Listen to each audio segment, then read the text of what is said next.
যে ছবি আপনারা দেখছেন শিউরি হাসপাতালের ছবি। শিউরি সুপার স্পেশালিটি হাসপাতালে নার্সকে মারধরের অভিযোগ, মেল ওয়ার্ডে কর্মরত নার্সকে মারের অভিযোগ এবং রোগীর আত্মীয়ের বিরুদ্ধে অভিযোগ দায়ের অভিযোগের ভিত্তিতে গ্রেফতার করা হয়েছে একজনকে।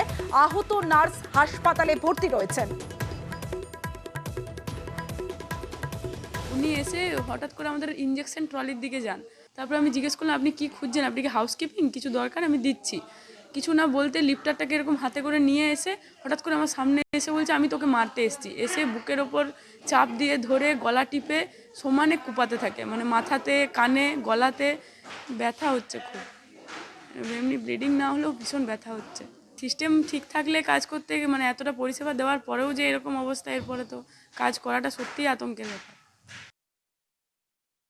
ফেরার সঙ্গে সঙ্গেই এই ঘটনাটা শুনেছি যে ম্যামের গায়ে ছুরি দিয়ে আঘাত করার চেষ্টা করেছিল আমার স্বামী। হ্যাঁ, আমার স্বামী ছুরি দিয়ে আঘাত চেষ্টা করেছিল, একটু হাতাহাতি হয়েছে। তারপরে ম্যাম ভয়ে অজ্ঞান হয়ে যায় শুনেছি।